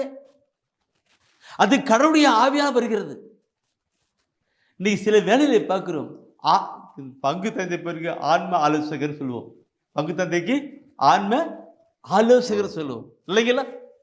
குருவானவர் ஆன்ம ஆலோசகர். அந்த ஆன்மா ஏதாவது நம்மளுக்கு ஒரு குடும்பத்தில் ஒரு பிரச்சனை பண்ணாக்க பாராட்டப்பட்டு ஒரு ஃபாதர் உங்களை பார்த்து பேசணும், ஆன்ம ஆலோசகர். கவுன்சிலிங் ஆன்ம அந்த ஆலோசனை. இப்படி இந்த ஆன்ம ஆலோசனை கொடுக்கிறது யாரு? கடவுளுடைய ஆவியானவர் தான் தரான்ட்டு. இது நான் சொல்லுகிற பொழுது என் அன்பானவர்களே, நான் கடவுள் சிலரெல்லாம் தேர்ந்தெடுத்து அந்த நீதிமொழி பற்றி நீங்கள் அதை முன்னாடி பார்த்தா அந்த ஆன்ம ஆலோசனை கொடுக்கணுனாக்க அங்கே வசனம் இருக்கும், அங்கே இருந்துச்சுனாக்கா அது கற்று இருக்கும். குருக்களை ஆன்ம ஆலோசகராக, அந்த பங்கில் இருக்க குருக்களுக்கு அந்த மக்களுக்கு ஆன்ம ஆலோசகராக சொல்லிக்கொண்டாங்க. சில இடத்துல தியான இல்லத்தில், தியான மையத்துல எல்லாம் அங்கே ஆன்ம ஆலோசகர் கவுன்சிலிங் கொடுக்கறதுக்கு அந்த குருக்கள் செட்டப் பண்ணிருக்கிறாங்க. ஏன்? சாதாரணமான பொதுநிலையில கூட ஆலோசனை கொடுக்கிறதா கொண்டு வர்றாங்க. கடவுளுடைய ஆவியானவர் அவங்களுக்கு வரப்போகிறவற்றை நடக்கிறது பற்றி எல்லாம் கூட அந்த ஆவியானவர் சொல்லிக் கொடுக்கிறாரு. நீங்க இப்படி செய்யுங்க, கவுன்சிலிங் பார்ப்போம். நீங்கள் நான் சொல்கிற போது நீங்கள் நினச்சி பார்க்கணும். எப்படிலாங்க ஒரு குருக்கள் பங்கு தந்திர ஆன்ம ஆலோசகர், ஒரு தியான மையத்தில் இருக்கிற குருக்கள் ஆன்ம ஆலோசகர் கவுன்சிலிங் கொடுக்கிறவராக இருக்காங்க. சிலர் வந்து பொதுநிலையரே நற்செய்தி அறிவிக்கின்ற சில பொதுநிலையரே ஆன்ம ஆலோசகர் கவுன்சிலிங் கொடுக்கிற நல்ல வெளிப்பாடுகளாக சொல்லலாம் இருக்கு. இதுலேயும் எப்படி வருகிறது? எப்படி வருது? ஆன்ம ஆலோசகர் இருக்கு. அந்த ஆன்மா அந்த நிலையை வந்து இன்னைக்கு காண சொல்றாரு. அப்படி நிலையை வந்து நமக்குள் கொண்டு செயல்படுகிறாராம். இப்படி வருகிற பொழுது என் அன்பானவர்களே, நம்முடைய வாழ்வு ஆசீர்வாதமாயிருக்கும். சில கவுன்சிலிங்லாம் பார்க்கும்பொழுது என் பிரியமானவர்களை இதை நான் நிறைய சொல்லணும். சில இன்னைக்கு நான் தருமபுரி கார்மல் தியான ஆசிரமத்தை சேர்க்கிறேன். இதுக்கு முன்னாடி கேரளாவில் நியூ ஜெர்சியில் இருக்கும் இதில் போயிருக்கேன். அங்கெல்லாம் சிலரெல்லாம் இந்த தியானம் கவுன்சிலிங் கொடுப்பாங்க. இதுதான் சொல்கிறேன். ஆச்சரியமா இருக்கும். இப்படி கொடுக்குறாங்க, எப்படி ஆலோசனை, இப்படி குடும்பத்தை பற்றி நம்ம வாழ்க்கை பற்றி அப்படி சொல்லுவாங்க, இப்படி சொல்லுவாங்க. இவற்றை எல்லாம் கடவுள் தானே செஞ்சுட்டு இருக்கிறார். இயேசு பிறப்பதற்கு முன்பாகவே இறைவாக்கினர் சொல்லி கொடுத்தார். அவர் வருவார், வியத்தகு ஆலோசனையாளராக வருவார், வியத்தகு ஆலோசனையராக செயல்படுவார். அவர் இயேசு ஆண்டவர் அந்த ஆவியை நமக்குள் தந்து செயல்படுகிறவராக இருக்கிறார். My God. இந்த ஆலோசனை சொல்லுகிற பொழுது இந்த திருப்பாடல்ல நீதிமொழியில் 11-14 படிச்சோம் இல்லவா? இப்போ அதே திருப்பாடல் முன்ன படிச்சோம் இல்லவா? அந்த திருப்பாடல 32வது திருப்பாடல் எடுங்க. தயவுசெய்து 32வது திருப்பாடல் எடுங்க. நீதிமொழி எடுத்துங்க. அது முன்னாடி எடுத்து திருப்பாடல் 32ல் 8வது வசனத்தை நீ படிச்சு பாருங்க. என்ன வசனது? நான் உனக்கு அறிவு புகட்டுவேன், நீ நடக்க வேண்டிய வழியை உனக்கு காட்டுவேன், உன்னை கண்ணோக்கி உனக்கு அறிவுரை கூறுவேன், உனக்கு அறிவுரை கூறுவேன். என்ன இருக்கு? நான் உனக்கு அறிவு கூறுவேன் சொல்லிட்டு அங்க சொல்லப்பட்டிருக்கு. பிரியமானவர்களே, நம்முடைய வாழ்க்கையில அந்த திருப்பாடல் 32:8 சொல்லப்பட்டபடி அறிவுரை புகட்டுவேன் சொல்லுகிறார். இந்த நாளில் நமக்கு சொல்லுவார். தூய ஆவின் வழியாக நாம் சொல்லிக் கொடுத்து நடப்பிக்கிறவராக இருக்கிறார். வழியா நமக்கு சொல்லிக் கொடுத்தார். அவர் என்று வருகிற பொழுது நம்முடைய வாழ்க்கை ஆசீர்வாதமான இந்த 2023வது வருடம், இந்த 2023வது வருடத்தில் இந்த வியத்தகு ஆலோசகராக இருக்கிறவர் தூய ஆவிலே நமக்குள் வந்து நம்மை நடப்பிக்கிறவராய் இருக்கிறார். Praise the Lord. எனக்கு என்னமோ இந்த 2021 வருடம் வாக்குத்தத்த கூட்டம் வைத்தோம். வாக்குத்தத்த கூட்டம் எங்கள் ஜெப வழிபாட்டு கூட்டத்தில் வச்சு அந்த வழிபாட்டு கூட்டத்தில் சில வசனங்களாக சொல்லிக் கொடுக்கிற பொழுது, வார்த்தையெல்லாம் சொல்லி கொண்டு வரும் பொழுது, தூயாவில் கொண்டு வரும் பொழுது அங்கெல்லாம் ஆச்சரியப்பட்டு போனாங்க சில கருத்துக்கள் எல்லாம். பெருமாள்களே, இந்த ஆண்டு நமக்கு ஒரு ஆசீர்வாதமான ஒரு ஆண்டாக இருக்கிறதுனாலே அவர் சொல்லுகிறார். நல்ல ஆலோசகர் படிச்சீங்களா? நீதிமொழியில் 11-14 படிச்சீங்களா? அப்படியாக உன் குடும்பத்தில் இருக்கிறவர்கள், உன் தகப்பன், உன் தாய் உங்களுக்கு ஆலோசகராக இருப்பாங்க. ஏன் உங்களுக்கு சாதாரணமாக இருக்கிற உங்களுடைய மகன் கூட மகள் கூட நல்ல ஒரு ஆலோசனை கொடுக்கிறவராக இருப்பார்கள். ஆலோசனை கொடுப்பார்கள். அந்த கடவுளுடைய ஆவியால் இயக்கப்பட்டு கடந்து வருகிற பொழுது நல்ல ஆலோசனை இருப்பார்கள். அப்போ வலை பார்க்கணும், நான் பார்க்கணும்.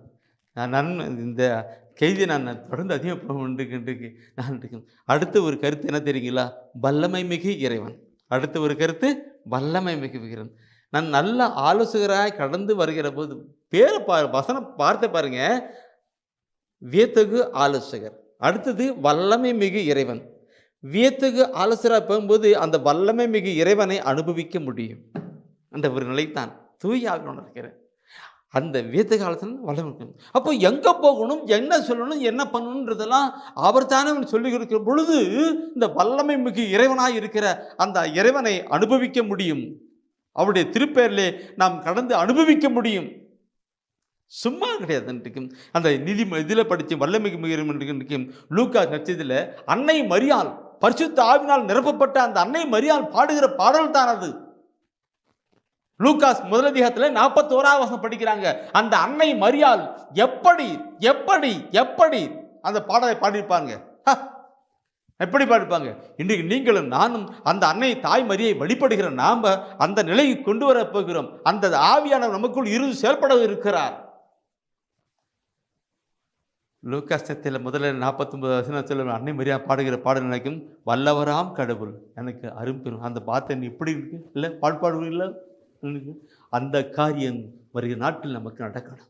நம்முடைய வாழ்க்கையில கடந்து வரணும், செயல்படுகிற காரியமாக இருக்கணும்.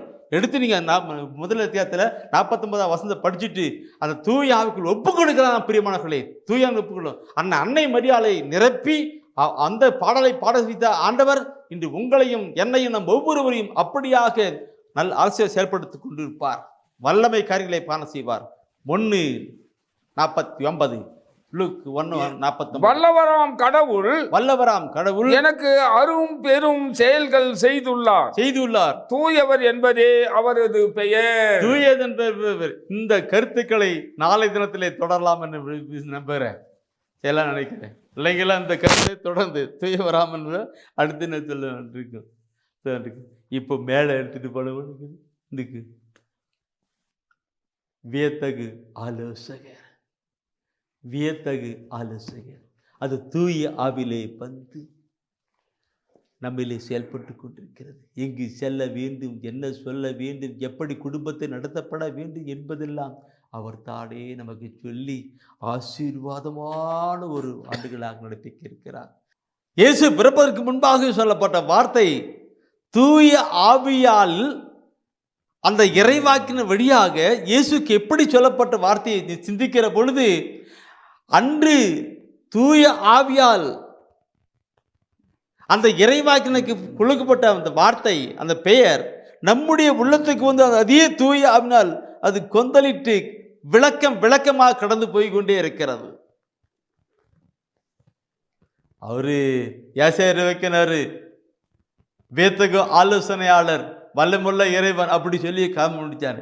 ஆனால் அதை நாம் தூய ஆவியில் கொண்டு வரும் பொழுது அது ஃப்ரீட்டாயிட்டு போயிட்டே கொண்டே இருக்கிறது. இந்த நாளில் என் அன்பாகவளே, நேற்று தினத்தில் நாம் பார்க்கிற பொழுது அந்த அன்னை மரியாள் அவங்க தூய ஆவிலை உணர்ந்து பாடுற பாடலை தான் நாம் கேட்டோம். இல்லைங்களா? அதோட வீட்டுக்கு முடிச்சு வல்லமை உள்ள இறைவன், அதாவது அவர் சொல்றான்றைக்கு வல்லவராம் கடவுள் எனக்கு அரும்பெரும் செயல் செய்துள்ளார். அவர் பெயர் தூயவர். இன்றைக்கு என் அன்பானவர்களே, லூக்காஸ்ல முதல் அதிகாரம் 49 தூயவர் அவர் பேர். அந்த தூயவர் யாரெல்லாம் கடந்து வருகிறார்களோ, தூயவர் யாரெல்லாம் பரிசுத்த இயேசு ஆண்டவர் இந்த கடவுள் பைபிளை படிக்கும் பொழுது நான் தூயவராம அவருடைய பெயர் சொல்லும்போது எனக்கு கொஞ்சம் பிளிட் போறேன். அவர் என்ன சொல்லிட்டு நான் பார்க்கணும். லேவிராமத்தை சொல்வாரு, படிக்க வேண்டாம், நான் சொல்கிறத குறிச்சிக்கிட்டீங்க, படிக்க வேண்டாம். லேவியரில் 19ஆம் அதிகாரத்தில் 2வது வசனம் சொல்லுவார், 19 சொல்லுவார், ஆண்டரும் கடவுளுமாகிய நான் தூயவராயிருப்பது போல நீங்களும் தூயவராயிருங்க சொன்னார். தூயவராயிருங்க சொன்னார். அதே லேவியரில் 20ஆம் அதிகாரத்தில் 8வது வசனம் சொல்லப்பட்டிருக்கும், நம்ம எல்லாம் தூய்மையாக்குற கடவுள்னு சொல்லப்பட்டிருக்கோம். 1 தெசலோனிக்கர் 4ஆம் அதிகாரத்தில் 3ஆம் வசனம் பார்க்கும் பொழுது நாம் எல்லாம் தூயராவதே அவருடைய திருவுளம் சொல்லப்பட்டிருக்கோம். அப்போ தூயவர் அப்படி பார்க்கிறோம்.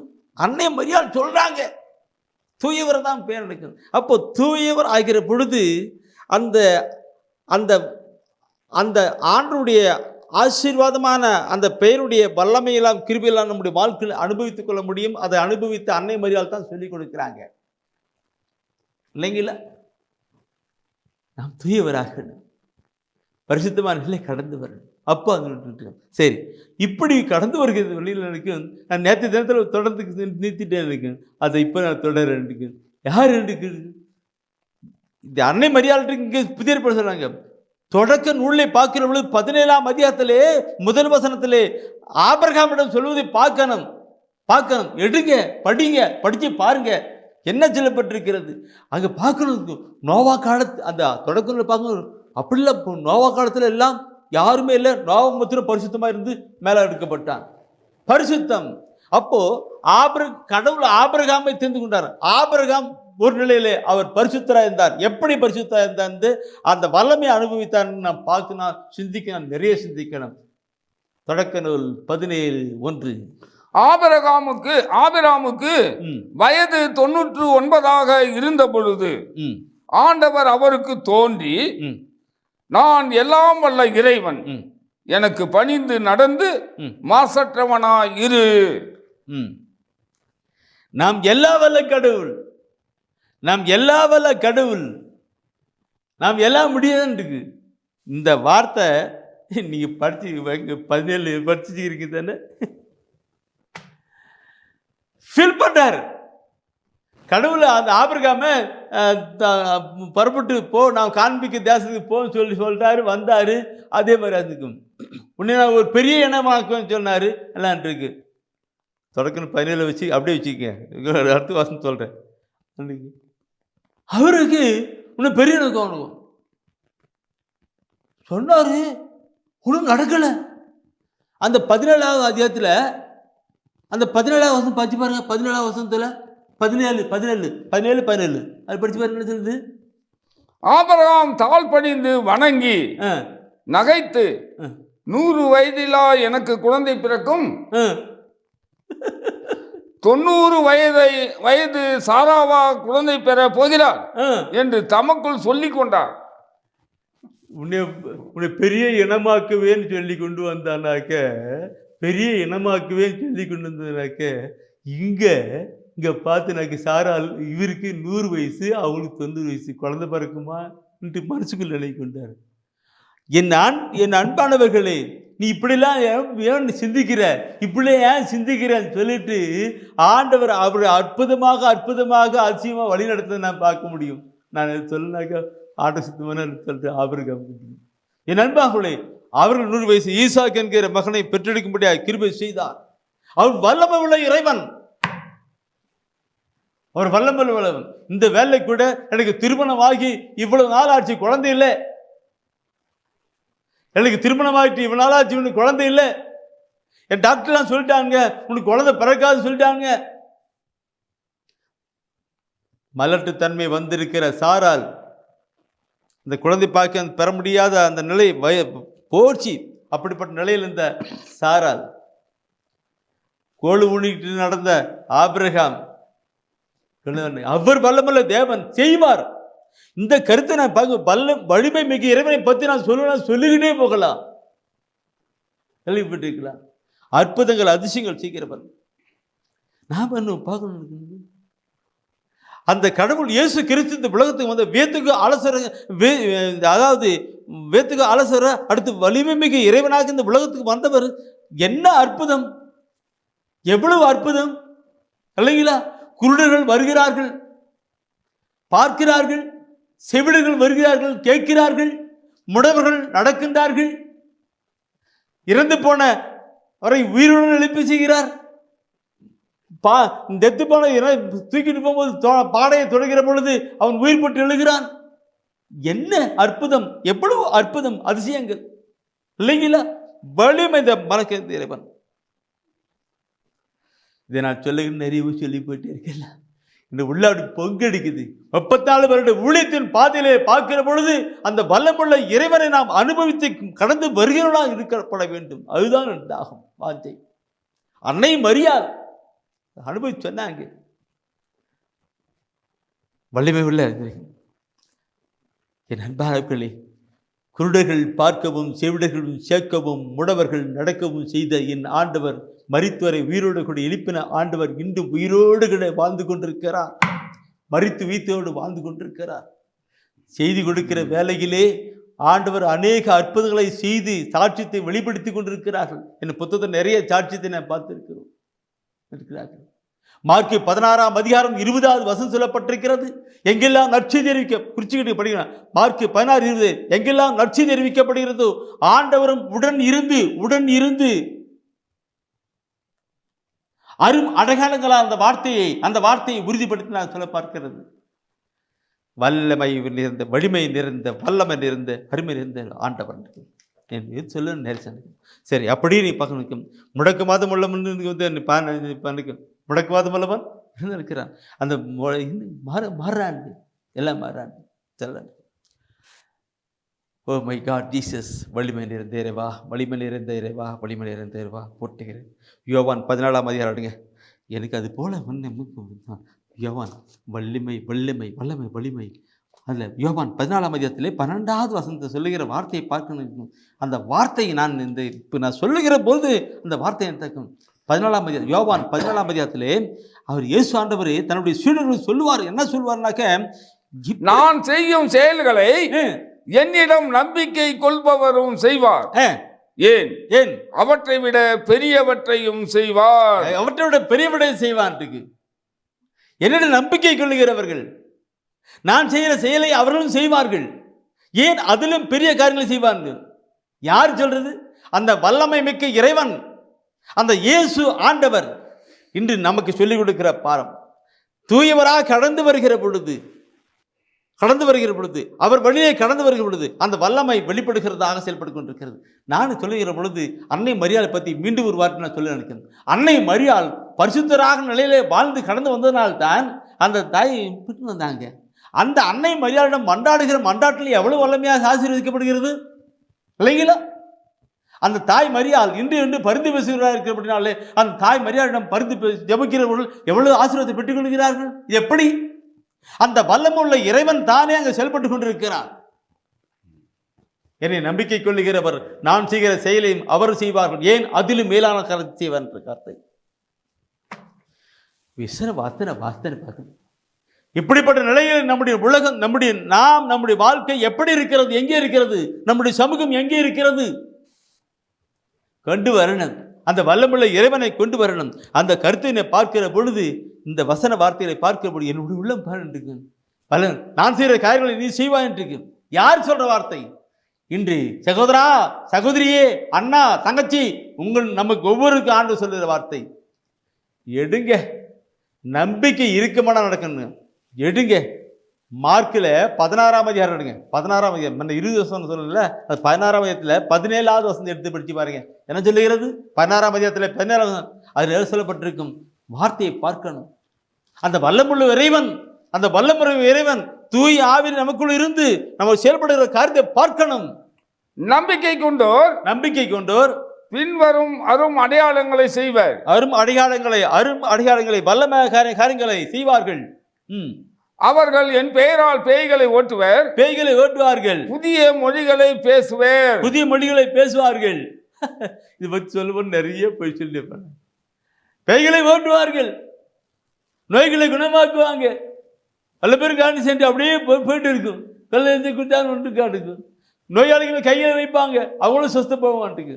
அப்போ நம்முடைய வாழ்க்கை தூய்மையான ஒரு வாழ்க்கையாய் ஆண்டவரை கொண்டு வருகிற ஒரு வாழ்க்கையா இருக்கிற பொழுதுதான் அவுட்புட் நடந்து வரும். இல்லைனாக்க வேறதான் இன்புட்டா போயிட்டு இருக்கும். நம்முடைய வாழ்க்கையில காக்கணும். வல்லமுள்ள இறைவனை அவுட் பண்ணி காட்டணும். இந்த உலகத்திலே மற்ற எல்லா மக்களும் அறியப்படியா நாம் செய்யணும். வல்லமுள்ள இறைவனை காட்டி மனசுப்பத்துமல்லவா அறிவிக்கின்ற கொண்டு வரணும்.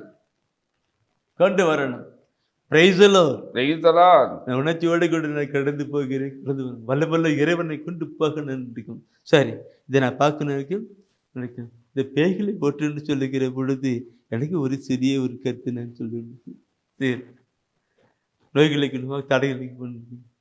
நாங்கள் ரொம்ப சின்ன ஒரு சாட்சியம் தான் தூயார் நடத்திருந்தேன். அந்த வல்லமுள்ள இறைவனுக்கு நாங்கள் ஒரு முறை, நான் ஃபாதர் ஸ்டீபன், கார்மல் தியான ஆசிரமத்தில் இருக்கிற ஃபாதர் ஸ்டீபன் பாட்டுக்காரர் 3 பேரும் நாங்கள் ஹைதராபாத்துக்கு போனோம். ஹைதராபாத்துக்கு ஈவினிங் ஒரு சாயந்தரம் ஒரு ப்ரோக்ராம், 6 மணிலேருந்து 9 மணி வரைக்கும் ஒரு ப்ரோக்ராம். அதுக்காக நான் போனோம். பெங்களூர் வழியே தான் நான் போயிட்டுருக்குறோம். போகிற பொழுது சாயந்தரம் வேலை அங்கே என்ன பண்ணாங்கன்னா, சில கட்சி ஏதோ இருக்குன்னு போராட்டம் பண்ணிட்டுக்கிறாங்க. ரோட்டில் பஸ்ஸு எதுவும் போகாதபடி ரோட்டில் நின்று போராட்டம் பண்ணிட்டுக்கிறாங்க. டைம் வேறு ஆகிப்போச்சு. பின்னாடி கொண்டிருக்கிற பாதர் திருப்பி, பிரதர் ஜெபம் பண்ணு பிரதர், ஜெபம் பண்ணலாம் பிரதர். நான் அப்படி என்ன நேரம் ஆச்சுன்னா போகணும், பெங்களூர் போகணும், 1000 நேரம் விட்டு அதுக்குள்ள போகணும், ப்ரோக்ராம் டைம் மேலே போகணும். நான் கயக்கலைக்கு விட்டு ஆண்டவரையே சொல்லி அப்படியே ஜெபம் பண்ணேன். ஒரே வல்லமுள்ள இறைவனே, நீ இன்றும் இன்றும் வாழ்ந்து கொண்டிருக்கிறேன், உடைய மகிமை வெளிப்படுத்துகின்றேன். அப்படி அந்த செங்கடலை பிளந்தது, எரிக்கோட்டை உடஞ்சி போனது, யோதனை வழி உண்டானது, அதெல்லாம் நினச்சி அப்படி நாங்கள் துதிச்சு ஜெபம் பண்ணும்போது ஒரு 5 மினிட்ஸ் கூட இருக்காது, திடீர்னு மழை பெஞ்சுது. மழை பெஞ்ச உடனே திடீர்னு இடி அப்படி பட மழை பெஞ்சது. மழை பெஞ்ச உடனே அந்த இருக்கிற கூட்டத்தில் இருக்கிற எல்லா மக்களும் ஓடி போனாங்க. எல்லாம் அந்த வழி விட்டு கொடை பிடிச்சி இருப்பாங்களா, இல்லை எல்லாம் ஓடி இந்த கடை பக்கம் அந்த கடை பக்கம் தெருவார போனாங்க. போன உடனே வழி உண்டானது, விருன்னு கார் போட்டு போனது. அப்போ ஃபாதர் பாருன்னு நாங்களாம் பார்த்து நன்றி வழி நன்றி அப்படியே நன்றி செலுத்தி போனோம். என் ஆண்டவர் வல்லமை உள்ளவர், வலிமை மிகு இறைவன் இன்றும் நம்மோடு கூட வாழ்ந்து கொண்டிருக்கிறார். அப்படி கொஞ்சம் 5 மினிட்ஸ் தான், அப்புறம் உள்ள வழியெல்லாம் போயிடுச்சு, நாம் பருவட்டு போகணும். இதை நான் ஏன் சொல்லுகிறேன் என்றால், ஆண்டவர் என்றும் என்றும் என்றும் செயல்படுகிறாரா இருக்கிறார். அவருடைய திருப்பெயரை சொல்லி மன்றாடுகிற பொழுது வல்லமை உள்ள பெயரை சொல்லி, வல்லமை உள்ள பெயரை சொல்லி மன்றாடுகிறோம். இயேசுங்கிற பெயர் வல்லமை நிறைந்த பெயர், தூயவன்கிற பெயர் வல்லமை நிறைந்ததா இருக்கிறது.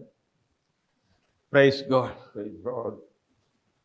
அடுத்தது நான் ஃபர்ஸ்ட் பார்த்தோம் வியத்தகு ஆலோசகர், அடுத்தது நான் பார்த்தோம் வல்லமுள்ள இறைவன், என்றும் உள்ள தந்தை. அந்த என்றும் உள்ள தந்தை பற்றி நாம் சொல்லுகிற பொழுது என் அன்பானவர்களே, என்றும் உள்ள தந்தை, அந்த என்றும் உள்ள தந்தை தொடக்க நூலிலே ஆரம்பிக்கிறார். படைத்தவர் அவர், தொடக்க நூலில் ஆரம்பிக்கிறார். தொடக்க நூலை பார்க்கிற பொழுது இந்த வானத்தையும் பூமி எல்லாத்தையும் உண்டாக்குறவர். நீ அதிகமாக சொல்ல தேவையில்லை, ஒன்றும் இல்லை, தொடக்கம் உண்டாக்கு, வானத்தையும் பூமி எல்லாத்தையும் உண்டாக்குறார். அவர் வாழ்ந்து புறப்பட்டு போக போக மழை உண்டாகு, கடல் உண்டாகு, மரம் உண்டாகு, செடி உண்டாகு, வாயில புறப்பட்டு போற ஒவ்வொரு வார்த்தை நடக்குது. அவர் அப்புறமேல சொல்லுகிறார், அந்த அந்த எல்லாம் சொல்ல நடக்குது. இந்த கருத்தை நான் பார்க்கும் பொழுது அந்த ஆதியிலே இருந்த வாக்கு நீ யோவான் எடுங்க, யோவான் முதல் அதிகாரத்தில் எடுத்து நீங்க 1-2 வசனம் அப்படியே படிச்சு பார்த்துருக்க, அப்படி வேகம் அப்படியே படிச்சுட்டு வாங்கிட்டு அதை படிச்சு வாங்க பாருங்க. தொடக்கத்தில் வாக்கு இருந்தது, அவ்வாக்கு கடவுளோடு இருந்தது, அவ்வாக்கு கடவுளாயும் இருந்தது, வாக்கு என்னும் அவரே தொடக்கத்தில் கடவுளோடு இருந்தார். பாருங்க எப்படி சொன்னாங்க, அந்த வல்லமை என்றுமுள்ள தந்தை, the first வல்லமுள்ள என்றுமுள்ள தந்தைன்னு சொல்லிக்கிட்டு இருக்கேன்.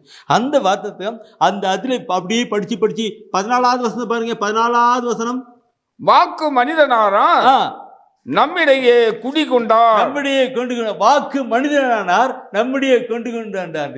அந்த தொடக்கத்தில் என்றுமுள்ள தந்தைன்னு சொல்லி பார்க்குது, அப்படியே கொண்டு வந்தாங்க. என்றுமுள்ள தந்தை இம்மானுவேலாக நம்மோடு கூட இருக்கிறவராக அங்கே கடந்து வந்துகிறார். இம்மானுவேல் தந்தையாக நம்மோடு கூட கடந்து வந்துகிறார். என் அன்பானவர்களே, அந்த தந்தை யாரு? இந்த யாரு? ஆண்டவரா இயேசு கிறிஸ்துவை ஏற்றுக்கொண்டு அத்தனை பேரும் அவருடைய பிள்ளைகளாகின்ற பாக்கியத்தை கொடுக்கிறார். யாரெல்லாம் ஏற்றுக்கொண்டார்? ரோமர் புத்தகத்தை எடுங்க. ரோமர் புத்தகத்தை எடுத்து நீ படிச்சுப்பானாக்க என்ன அருமையான ஒரு வார்த்தை, சொல்லப்பட்ட வார்த்தை நான் சொல்லும்போது இன்னைக்கு நிறைய கருத்துகள். ரோமர் புத்தகம் 8ஆம் அதிகாரத்தில் பார்க்கிற பொழுது அந்த 15, 16, 17 வசனத்தை நீ படிக்கும் பொழுது என்ன சொல்லுகிறது? அந்த வசனத்தை பார்த்து 15ஆம் வசனம் படிங்க, அது போதும். மீண்டும் அச்சத்திற்குள்ளாக்கும் மனப்பான்மையை நீங்கள் பெற்றுக்கொள்ளவில்லை, மாறாக கடவுளின் பிள்ளைகளுக்குரிய மனப்பான்மையை பெற்றுக்கொண்டீர்கள்.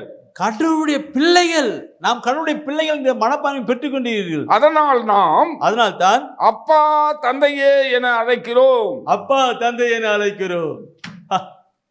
அதை பற்றி நான் நிறைய சொல்லணும். இன்றைக்கு அப்பா தந்தை எனக்கு நாம் இவ்வாறு அழைக்கும் போது நம் உள்ளத்தோடு சேர்ந்து, நம்முடைய உள்ளத்தோடு கூட சேர்ந்து தூய ஆவியாரும் நாம் கடவுளின் பிள்ளைகள் என்பதற்கு சான்று பகர்கிறார். சர்டிபிகேட் கொடுக்கிறார், சான்று பகர்கிறார், சர்டிபிகேட் கொடுக்கிறார். நாம் பிள்ளைகளாயின் உரிமை பேறு உடையவர்களாய் இருக்கிறோம். நாம் பிள்ளைகளாயின் உரிமை பேறு உடையவர்களாய் இருக்கிறோம். ஆம், நாம் கடவுளிடமிருந்து உரிமை பேறு பெற்றவர்கள், உரிமை பேறு பெற்றவர்கள், கிறிஸ்துவின் பங்காளிகள்.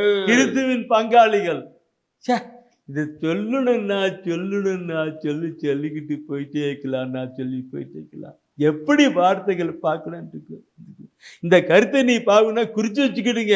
நீங்க அப்புறமால தயவுசெய்து நீ படிச்சு பாருங்க. தன்னுடைய பிள்ளைகளாகின்ற உரிமை அளித்தான். பார்த்தோம்ல யோவான்ல 1:12 12 சொல்லப்பட்டிருக்கும். நான் நம்பிக்கை கொண்டு கடவுள் மேல் பிள்ளைகள் என்ற உரிமையை அவர் அளிக்கிறார். அந்த உரிமை அவரை பெற்று அனுபவிக்கிற பாக்கியத்தை தருகிறார். Praise the Lord. Praise the Lord. இந்த வசன வார்த்தையில் வென்று வசனத்தில் இந்த கலாத்தியரில் நீ குறிச்சுக்கிட்டு கலாத்தியரில் 4ஆம் அதிகாரத்தில் 6-7 வசனத்தை அண்ணா அக்கா தம்பி தங்கச்சி எடுத்து படிச்சு பார்த்துங்க. நான் அப்பா படிச்சு பார்த்து என்ன அப்படி பார்த்துங்க. அப்போ நீங்கள் பிள்ளைகளாக இருப்பதால் அவருடைய உரிமை என்ன படிச்சு பண்ணலவா? ரோமர் 10 படிச்சுங்களா? அப்படிப்பட்ட ஆசீர்வாதத்தை பெறுகிறவர்களா இருக்கிறோம். சொல்லப்பட்ட ஆசீர்வாதத்தை பெற்றுகளா இருக்கிறோம். Oh my God Jesus. அடுத்தது அமைதியின் அரசரை பற்றி நான் சொல்ல வருகிறேன். அமைதி அரசன். அமைதி அரசன். இன்னைக்கு அமைதியே இல்லாத மக்கள் உண்டு. இந்த அமைதியெல்லாம் யார் வைக்கிறது? ஆண்டவர் தானே வைத்திருக்கிறார். இந்த உலகம் கொடுக்க முடியாத அமைதியை வைத்திருக்கிறார். அமைதியின் அரசர். அந்த அமைதியான அரசர் பார்க்கிற பொழுது நான் சாதாரணமாக சொல்லுகிறேன். Holy Spirit of Jesus, Holy Spirit of Jesus. மத்தியில் 5ஆம் அதிகாரம் படிச்சு மத்திய 5 சொல்லுவார். அதுல சொல்லப்பட்டிருக்கும் அமைதியை ஏற்படுத்துவோர் பேறு பெற்றவர்கள் அவர்கள் கடவுளுடைய மக்களாக அழைக்கப்படணும். பிள்ளைகளாக அழைக்கப்படுவாங்க. இன்று அந்த அந்த கான்செப்ட் அப்படி கொண்டு வாங்க. இன்னைக்கு இப்படிப்பட்ட நிலையை கொண்டு வர யாரு? இந்த அமைதிக்குரிய வழியை கொண்டு வர யாரு? அந்த அமைதிக்குரிய மக்களுக்கு ஆசீர்வாதத்தை கொண்டு வர யாரு? அவர்கள். அப்படி இல்லாம இந்த உலகத்தின் காரியங்கள் அமைதி, ஆத்மீக காரியத்திலே அமைதி, உலக காரியத்திலே அமைதி, ஆன்மீக காரியத்தில் அமைதி, ஆசீர்வாதத்தை கொண்டு வருகின்ற காரியம். இந்த அமைதி பற்றி நிறைய சொல்ல. என் அன்பானவர்களே, இந்த அமைதி யார் தருகிறது? ஆண்டவர் தானே தருகிறார். யோவான் 15ஆம் அதிகாரத்திலே 33வது வசனத்தில் பார்க்கிற பொழுது 15ஆம் அதிகாரத்திலே பார்க்கிற பொழுது அமைதி தரும் கடவுள் தானே சொல்லப்பட்டிருக்கும். அமைதி தரும் கடவுள் தானே சொல்லப்பட்டிருக்கும். அமைதி தரும் கடவுள் தானே சொல்லப்பட்டிருக்கும். ரோமர் 10 16ஆம் அதிகாரத்திலே 20வது வசனம் படிக்கிற பொழுது அது சொல்லப்பட்டிருக்கும். அமைதி அருளும் கடவுள் தானே சாத்தானை உங்கள் காலடியிலே மிதித்து போடுவார் சொல்லப்பட்டு. சாத்தானை உங்களுடைய காலடியை மிதித்து போடுவார்கள். அமைத்தரான். இன்னைக்கு சில வேளையில் நான் பெருமைக்கு சொல்லப்படவில்லை. சில வேளையில் சகோதரர் ஜெபிக்கிற பொழுது பிசாசில் ஓட்டுக்கும் பொழுது அப்படி காலை போட்டு டம்மு மிதிச்சு எடுப்பாரு. ஏன்? அவர் காலில் அப்படிப்பட்ட ஒரு அதிகாரத்தை கொடுத்திருக்கிறார். சாத்தானை மிதியடி போட்டு அந்த சாத்தானை நீங்கள் மிதித்து போடுவீர்கள். அது மிதித்து போடுறதுக்கு ஆண்டவர் காலில் ஒரு செருப்பு கொடுக்கிறார். எபேசியர் 6ஆம் அதிகாரத்தில் 14 சொல்லப்பட்டிருக்கும். உங்கள் கடவுள் நற்செய்திருக்கின்ற காரியம் மிதியை காலா போட்டுக்கணும். என் அன்பானவர்களே, அமைதி அறிகின்ற ஒரே ஒரு வசனத்தை படித்து நாம் அந்த அமைதியை ஆண்டவர் பற்றி சொல்ல நிறைய சொல்லணும். எடுங்க அண்ணா, எடுங்க, கடந்து வாங்கினேன். பிலிப்பியர் 4ஆம் அதிகாரம் எடுங்கண்ணா, எடுங்க. பிலிப்பியர் 4ஆம் அதிகாரத்தில் எடுங்க. அந்த அமைதியை பற்றி பிலிப்பியரில் சொல்வார் இன்றைக்கு. நீங்கள் எது குறித்து படிங்க. 4ஆம் அதிகாரத்தில் 7வது வசனம் படிங்க. அந்த மேலே பாட்டு, அறிவெல்லாம் கடந்த இறை அமைதி, அறிவெல்லாம் கடந்த இறை அமைதி கிறிஸ்து இயேசுவோடு இணைந்துள்ள உங்கள் உள்ளத்தையும் மனத்தையும் பாதுகாக்கும். அதுக்கு மேல வேற கேட்டு வியத்தகு ஆலோசகர், பிள்ளைகளை வல்லமுள்ள இறைவன், என்றுமுள்ள தந்தை, அமைதியின் அரசர். 4 பாயிண்ட். அந்த அமைதியின் அரசர் தானே என்றுமுள்ள அறிவெல்லாம் கடந்த, அறிவெல்லாம் எப்படிதான் நடக்குதுன்னு தெரியாது, அந்த அறிவெல்லாம் கடந்த அமைதி உங்களை இருக்கு. அந்த அமைதி தான் நமக்கு யோவானில் 14 பார்க்கிற பொழுது சொல்லப்பட்டிருக்கும். உலகம் தர முடியாத அமைதியை நான் உங்களுக்கு விட்டு செல்லுகிறேன் சொல்லுவார் யோவான் 16. அப்படி கண்களை மூடுவீர்களா? மூடுவீர்களா? யார் யார் குடும்பத்தில் அமைதி இல்லை, சந்தோஷம் இல்லை, இந்த 4 பேரை உங்களுடைய வாழ்க்கையில் பயன்படுத்தி கொஞ்சம் பயன்படுத்தி காரியங்களை பார்ப்பீங்க, அற்புதத்தை பார்ப்பீங்க. அப்படி கண்களை மூடுவோம், ஒப்புக்கட்டுக்கெல்லாம். அமைதியின் தெய்வமே இறைவா. எல்லாம் கண்களை மூடு மகளா, அக்கா, தங்கச்சி, எல்லாம் கண்கள் மூடு. பரலோகத்தை பாருங்க. இந்த உலகம் கொடுக்க முடியாத அமைதியா அவர் தானே வைத்திருக்கிறார். அந்த தான் உங்களுக்கு விட்டு செல்லுகிறேன் என்று யோவான் 14:27 சொல்லுகிறாரே. அந்த அமைதியை கொண்டு நீங்கள் சாத்தானை மிதித்து போடுவீங்க. அமைதி அருளுகின்ற ஆண்டவர் தான். உங்களுக்கு குடும்பத்தில் பிரச்சனை, போராட்டம் எதுவும் இருந்தாலும் அதெல்லாம் அமைதியாக முடியும். கண்களை மூடி அமைதியின் தெய்வமே இறைவா, இதய தலைவனே, இறைவா நான் தேடி ஓடுகின்ற அமைதி, அமைதி, அமைதி என்றும் எங்கும் அமைதி. ஆண்டவரே, இந்த உலகத்தில் வாழ்கிற மக்கள் அமைதியற்ற வாழ்க்கை வாழ்ந்து கொண்டிருக்கிறார்கள். கவலையும் கண்ணீரும் துக்கமும் வேதனை நிறைந்த வாழ்க்கை வாழ்ந்து கொண்டிருக்கிறார்கள். நீர் பிறப்பதற்கு முன்பாகவே உமக்கு பெயர் அமைதியின் அரசர் என்று பெயர் வைத்திருப்பட்டது. நீர் அமைதியின் அரசராக இருக்கிறபடினாலே எங்கள் தனிப்பட்ட வாழ்க்கைக்கு வாங்க ஆண்டவரே, அமைதியின் அரசராக வாங்க ஆண்டவரே.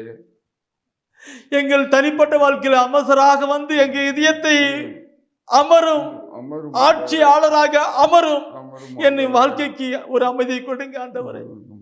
சகோதரமே, ஜெபிங்க. அந்த அமைதியின் அரசர், காற்றையும் கடலையும் அமைதிப்படுத்தினவர் கடவுள். புயல் வைக்கிற போது அமைதி உண்டாகும் சொல்லுவோம், அமைதி உண்டானது. அப்படிப்பட்ட வல்ல இறைவன் குடும்பத்தில் இருக்கிற பிரச்சனை, போராட்டம், கவலை, கண்ணீர் எல்லாவற்றுக்கும் அமைதி கொடுப்பார். அமைதியின் தெய்வமே இறைவா. இந்த நேரத்தில் யாரெல்லாம் கரங்களை உயர்த்தி மன்றாடி கொண்டிருக்கிறார்களோ அவர்களுக்கு நீர் அமைதியை தாரும், அமைதியை தாரும். வாழ்க்கையிலே அம்மை அனுபவிக்கிற பாக்கியை தாரும். இந்த அமைதியின் அரசரை கொடுத்த அன்பு தந்தையே இறைவா, உமக்கே துதி, உமக்கே தோத்திரம். அந்த அமைதியின் அரசர் வழியாக எல்லா மக்களுக்கும் அமைதி உண்டாகட்டும். வேதத்துக்கு ஆலோசகராக, வல்லமுள்ள இறைவனாக, என்றுமுள்ள தந்தையாக, அமைதியின் அரசாக செயல்படட்டும். ஜெபிக்கிறோம். அப்படி செய்வதற்காக நன்றி செலுத்துகிறோம். ஆமென். ஆமென். ஆமென்.